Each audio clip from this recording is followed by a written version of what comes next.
news, weather, and traffic for October 19th, 2011. News Radio 700 WLW, Cincinnati. Police say 35 big cats were set free in Zanesville. This is continuing in-depth team coverage from News Radio 700 WLW. With the 4 o'clock report, I'm Jeff Henderson. My heart aches for these animals, but also our hearts could be aching today for a lot of people that could have lost their lives.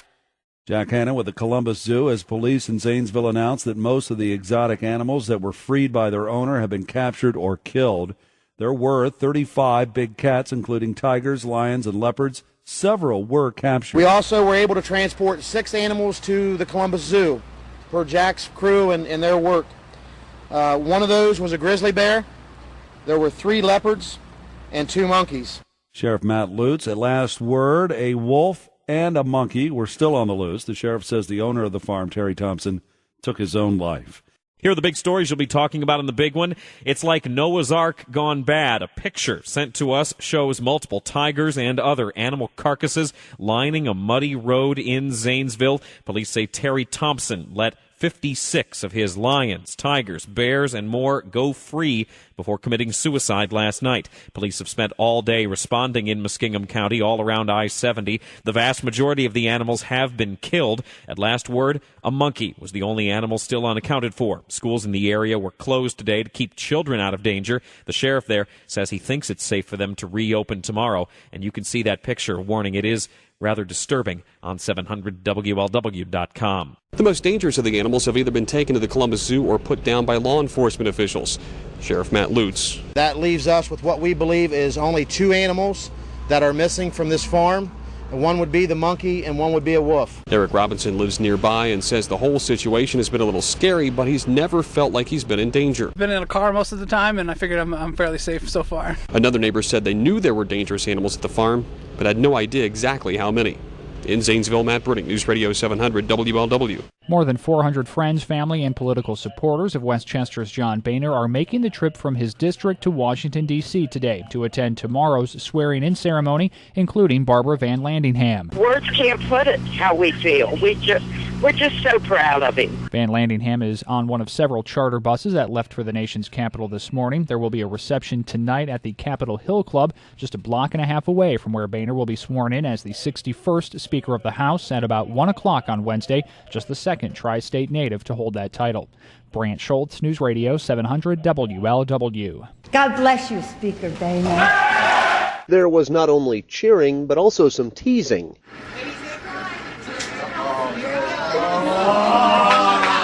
It was the kind of teasing you get from friends, because here at Andy's Cafe, almost everyone knows someone in the Boehner family. He went to our son's high school, the same one they went, Moeller High School.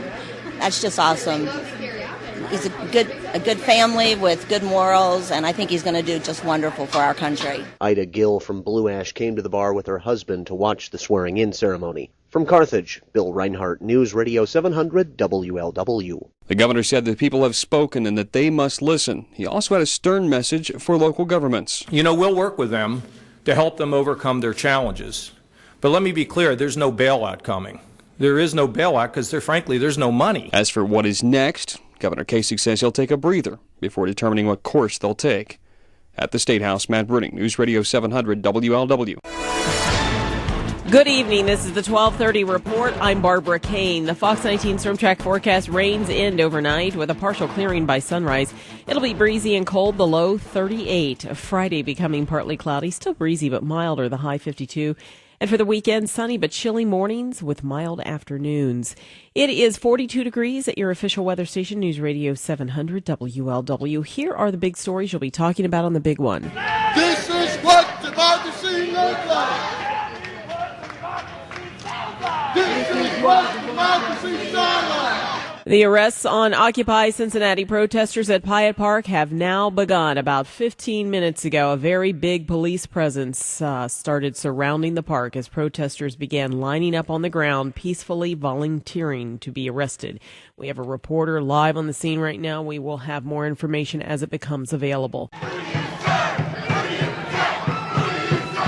Just after midnight, Occupy Cincinnati organizers asked that anyone willing to be arrested for the cause sit on the ground in 2 lines. Police came at about 12:15. You guys need to vacate the park. The park is closed, so if you do not want to be arrested tonight, then you need to leave the park. So for those of you that are not choosing to stay here, then you need to leave right now. Thank you. The 20 volunteers surrendered without incident. Another man who had wandered into the park was also taken into custody. They were all taken to the Justice Center and charged with criminal trespassing. About 60 supporters stood on the sidewalks chanting and cheering. From downtown, Bill Reinhart, News Radio 700 WLW. The numbers are very close, but the Little Miami school levy has passed by just a handful of votes. It was the 9th try for the district, this time passing a $13.95 million levy. The Lebanon school levy has also passed by just 129 votes. Meanwhile, the Blanchester and West Claremont levies have failed. It's still too early to tell on the Fairfield and Lakota levies, but right now the no votes are leading. Brandy Sprader, News Radio 700 WLW. A jubilant crowd at Arnold's as the final tally showed issue 48 going down in defeat. And Rob Richardson with Cincinnatians for Progress says it's a sign of where the city is headed. This is so much bigger than a streetcar. This is really about what type of city we want to be. Richardson thanked the volunteers who gathered petition signatures and educated voters on how a no vote actually meant yes for the streetcar, a fact that supporters here say may have led to such a close win. At Arnold's, Brant Schultz, News Radio 700 WLW. We believe downtown needs to be the economic, cultural engine for the entire region. And we hope this magnificent building excites others and causes people to feel much prouder about our city and to invest more in it. We think it will. That's the chair of Western and Southern, John Barrett. The opening of the Great American Tower means consolidation of American Financial Group offices, which will leave a lot of other office space downtown empty. From downtown, Bill Reinhart, News Radio 700 WLW. I'm really a lucky guy. Carl Lindner Jr. was the city's biggest benefactor, his name on buildings around the tri-state because of the tens of millions of dollars he donated to schools and the arts and much more. But it was more than luck. The billionaire worked hard since he was a boy. When I was in the 8th grade, about 14 years old, I got up every morning at 4 a.m. to go to work before school. A quiet, private man, he loved tennis and cars. He brought professional tennis to Cincinnati, and he would drive himself to work until his health would not allow it. He told our Matt Reese in 1997 retirement was not an option. You worked since you were a kid, you've been working. That's right. And have you ever given a thought to retirement, to just not being involved in day-to-day business? Has it ever crossed your mind? It has. And we have a retirement age in our company, and it's 95. Jeff Henderson, News Radio 700 WLW. News, weather, and traffic for September 15th, 2011. News Radio 700 WLW, Cincinnati. Trying to avoid a Good Friday opener. This is continuing in depth. Team coverage from News Radio 700 WLW with the 8 o'clock report. I'm Brian Combs. And I'm Bill Bangers. Relevant to us trying to change our opening day date. If all the stars align, yeah, I think we could get something done. But again, I think we got to be patient. Cincinnati Reds say they're working to move opening day from April 6th because that is Good Friday next year. But Chief Operating Officer Phil Castellini says if they can't get the date moved, he's still confident they can continue many of the opening day traditions, including the Finley Market Parade. It just might mean that the logistics and the staging area of the parade has to be temporarily moved for a year, that kind of thing. And I think you just got to recognize that the calendar moves. MLB's trying to get the whole season started sooner. We got to get comfortable with opening day could literally be any day of the week, and we just got to make sure we hang on to our traditions. Reds Hall of Fame catcher Johnny Bench wishes he would have known that baseball was considering messing with those Reds opening day traditions. He says he would have personally gone to the commissioner to protest. Had I been aware of it, I probably would have called him and asked him what the heck's going on. Because, it's going to affect a whole lot of people and a whole lot of traditions. On 700 WLW with Sloaney and Tracy, Bench said he is still upset the Reds no longer start the baseball season, as tradition used to dictate. In-depth team coverage of the controversy at 700WLW.com. Search news. 700 WLW has more frequent traffic and weather updates heard every 10 minutes on the 10s, mornings, and afternoons. Got an accident on the lateral westbound before you got to 75, causing a pretty good backup. Apparently, there are cars in both lanes, but you have to bob and weave to get around them, and it's causing the backup. Also, a major backup on the AA through Wilder, making your way towards 275. That is northbound and due to a broken-down tractor-trailer. Southbound 75 continues to be a slow go from Cincinnati-Dayton Road down to 275. And then south of Glendale, Milford towards Paddock. Chuck Ingram with traffic. Fox 19 Storm Tracker forecast from meteorologist Frank Marzullo. Showers this morning with sunshine arriving later this afternoon. Cool today with a high of 65. Partly cloudy skies tonight and cool to low 45. A mix of sun and clouds tomorrow with a high of 67. It's 49 degrees at News Radio 700 WLW. Disabled man's been killed in a deadly crash in Claremont County. Police have identified the victim as 42-year-old Warren Hank of Amelia. The wheelchair-bound man was killed around 8:30 Wednesday night after being struck by one, possibly two cars in the 3300 block of Ohio 132. Hank was pronounced dead at the scene. So far, no other details have been released. Brandy Schrader, News Radio 700 WLW. Two people are in the hospital after being shot in Fairmount. Cincinnati police say the victims are a man and a woman who were inside the Golden Nugget Lounge on Queen City Avenue when a fight broke out. Their names and conditions have not been released. When you see news, call us at 421-NEWS or email news@700WLW.com. Campus at University of Cincinnati, once again a hub of activity. Today's move-in day, and all the housing units this year are full. Nervous students, tired dads, lots of people trying to finish up last-minute things before classes start next week.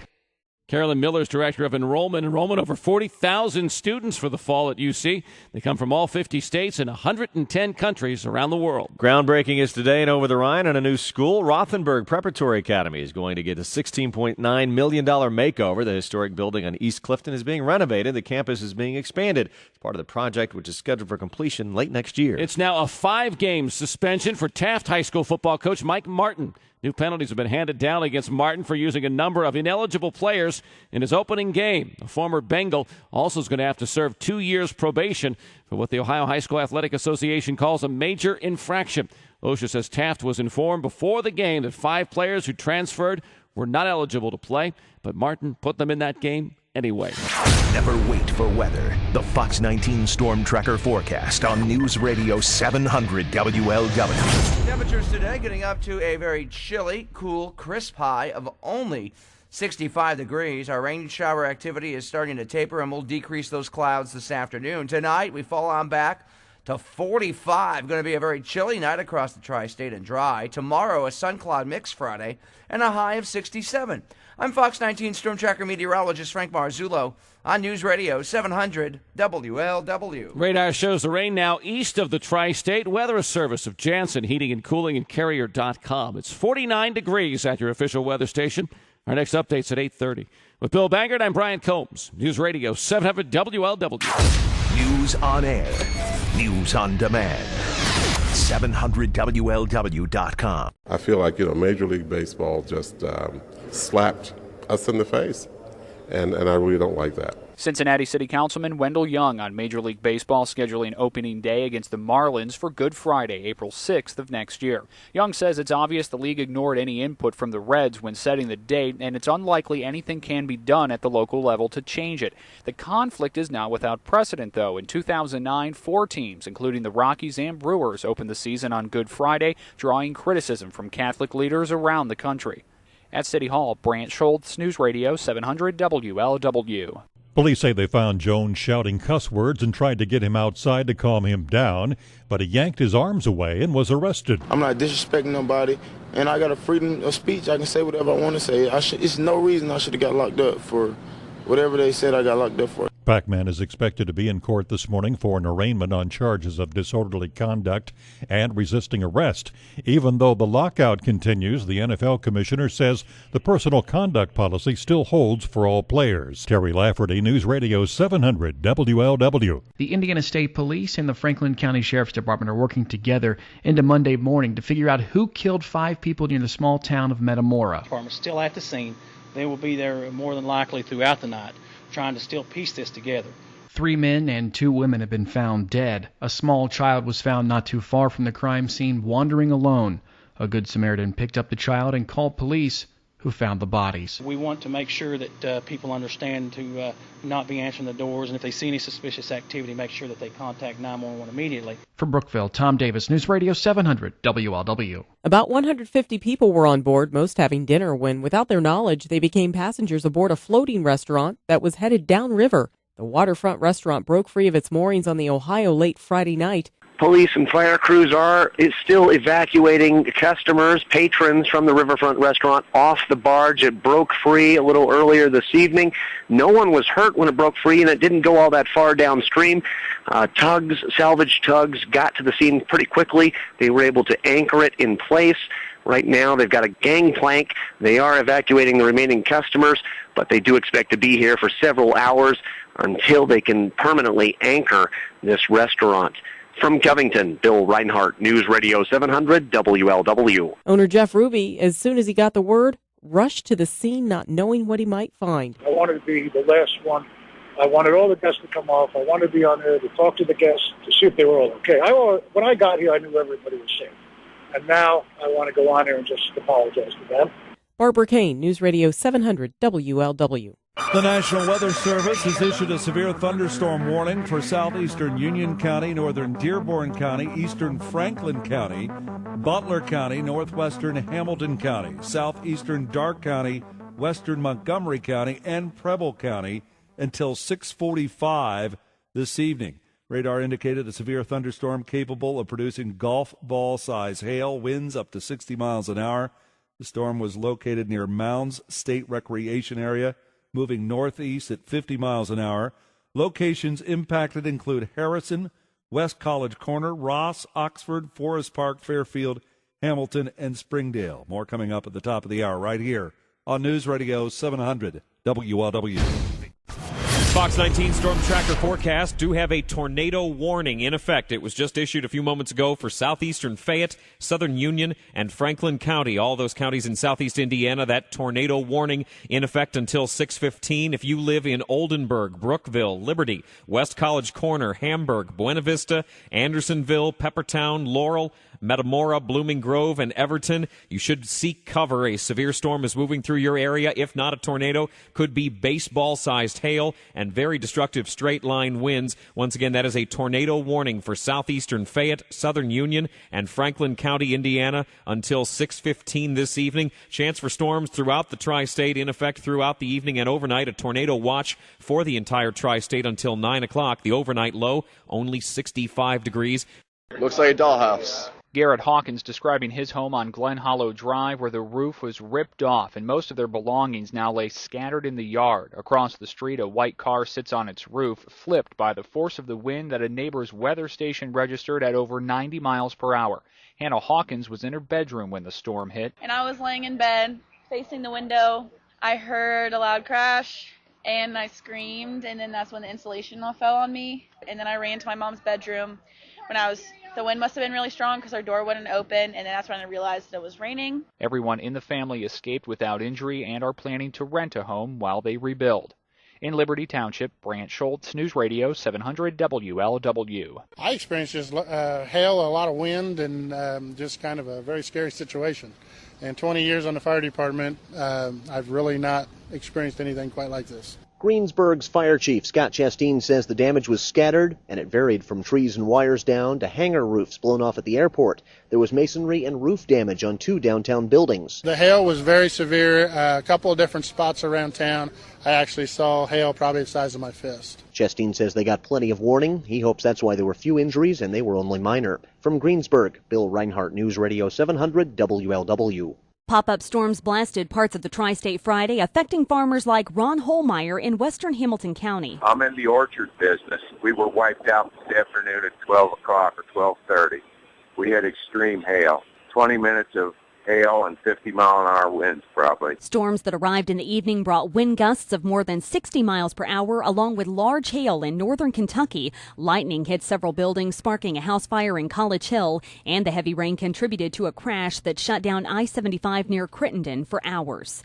Brandy Sprader, News Radio 700 WLW. State Highway Patrol troopers will be watching for potential traffic problems as the construction project begins to replace the statue of Jesus hit by lightning almost 1 year ago at the Solid Rock Church off I-75 in Monroe.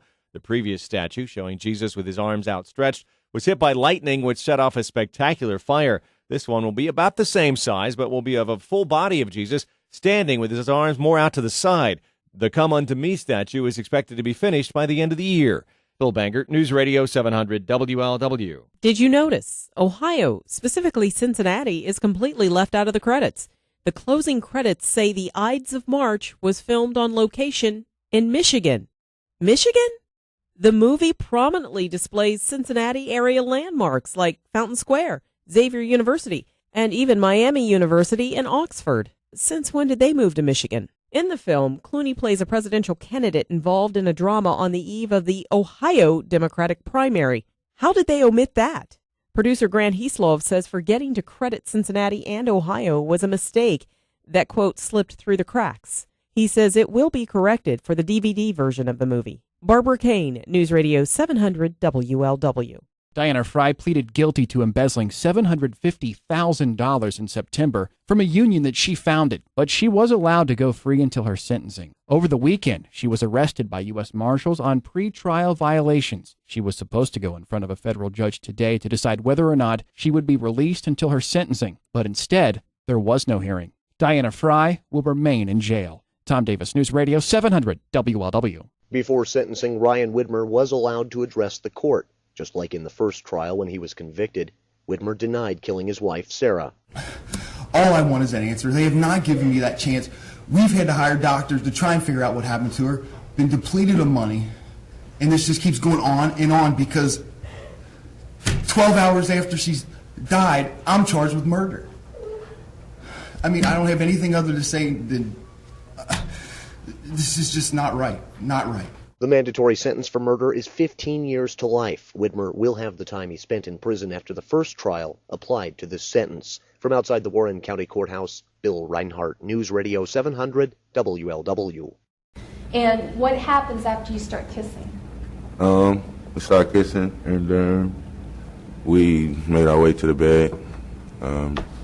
She took off her clothes, and mine were already off, so from there we had sex. Here are the big stories you'll be talking about in the big one. With regard to count 1, sexual battery, you're sentenced to 12 months. You heard it live right here on the big one. Stacy Schuler found guilty on all 19 counts of sexual battery and providing alcohol to minors. After some tearful statements from the parents of 2 of the victims, the judge sentenced Schuler to 12 months on each battery count and 30 days for each alcohol count. She will ultimately serve 4 years and be eligible for parole in 6 months. She's also been labeled a Tier 3 sex offender, meaning she will have to register her address every 90 days for the rest of her life. It's my pleasure to say, drivers, start your engines!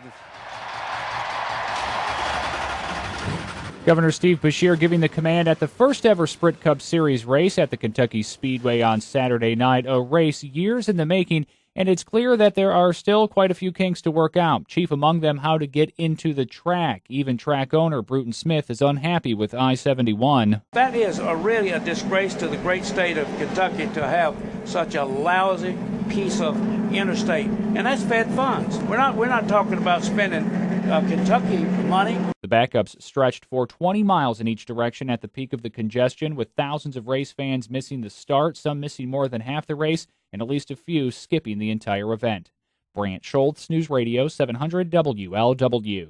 Devon was holding the weapon with his finger on the trigger and attempting to move his upper torso and right arm to the left in a spinning motion. Police patrolling Fountain Square got a tip there was a man there with a gun. An officer found a possible suspect and confronted the man. There was a search.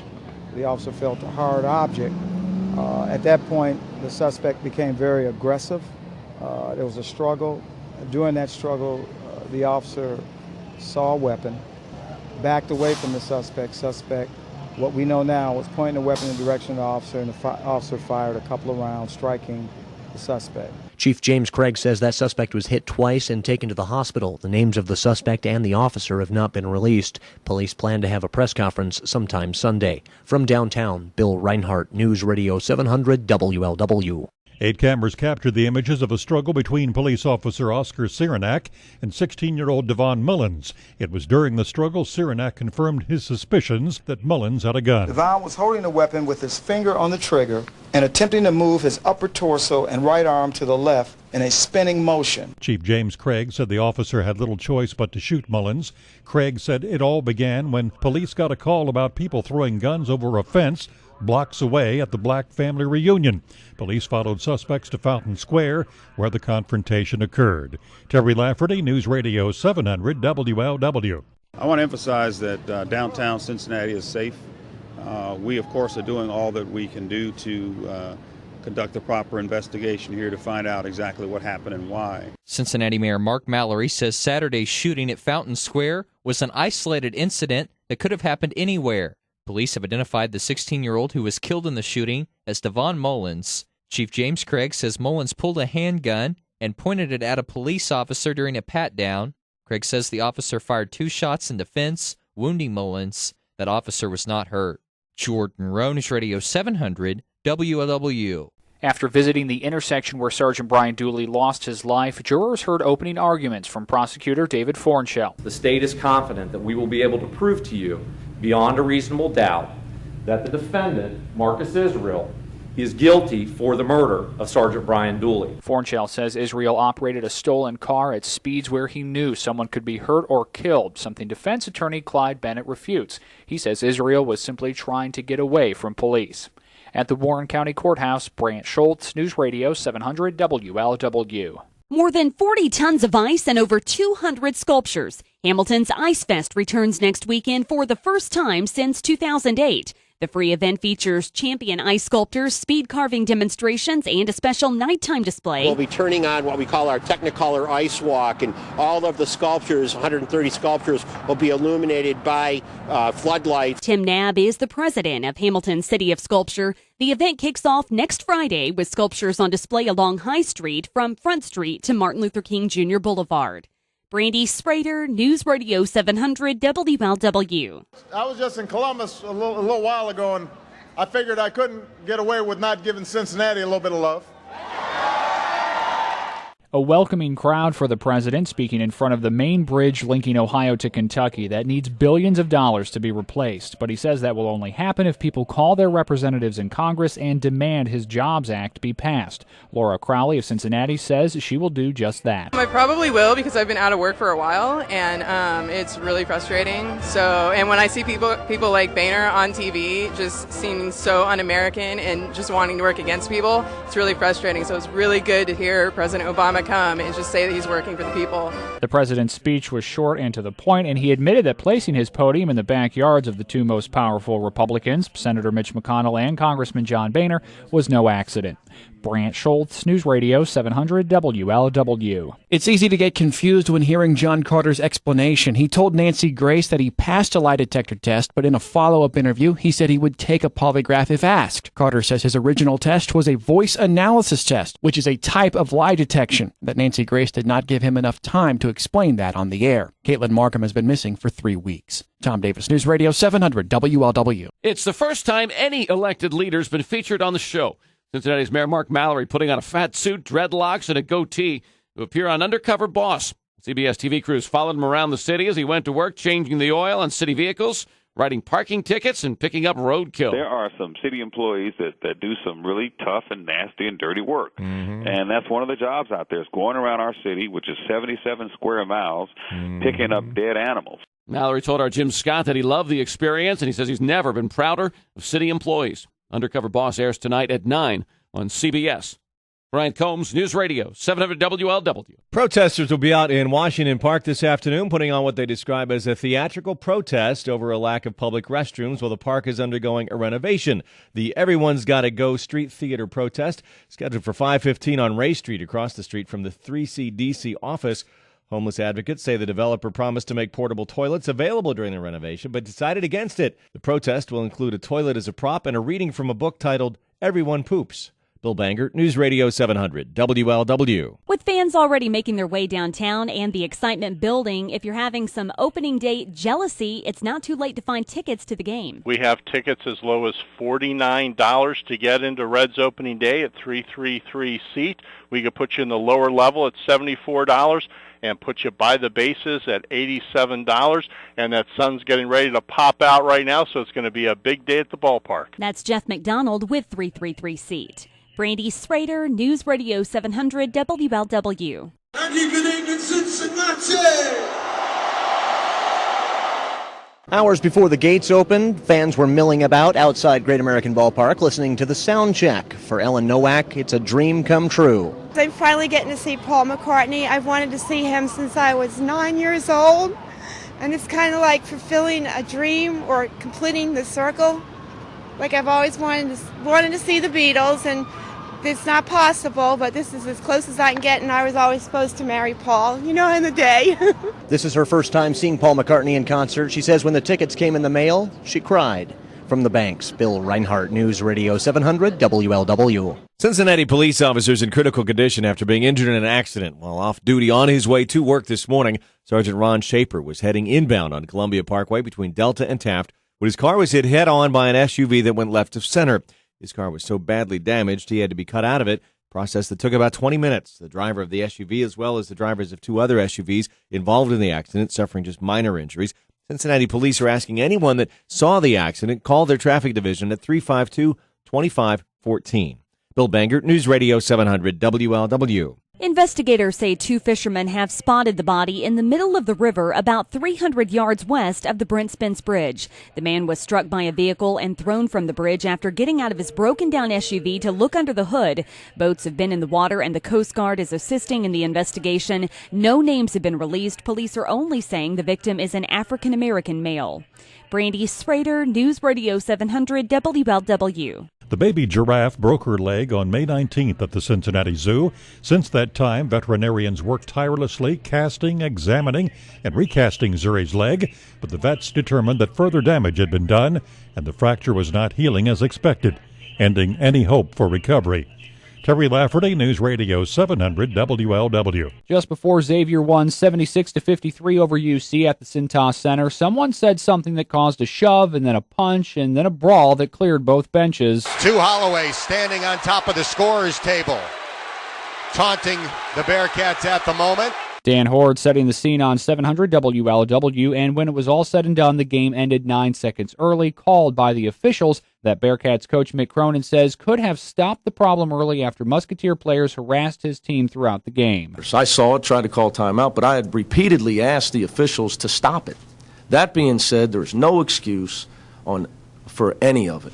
Brant Schultz, News Radio 700 WLW. For UC, Yancey Gates, Octavius Ellis, and Czech Mooch will each be suspended for a total of 6 games, and Jiwon Gwyn for 1 game. The suspensions will take effect immediately. Xavier says Des Wells and Landon Amos will each face 4-game suspensions. Mark Lyons will serve a 2-game suspension, and Stu Holloway will sit out 1 game. Both schools say they have advised their conferences of suspensions and have issued apologies to fans. Jordan Rowe, News Radio 700 WLW.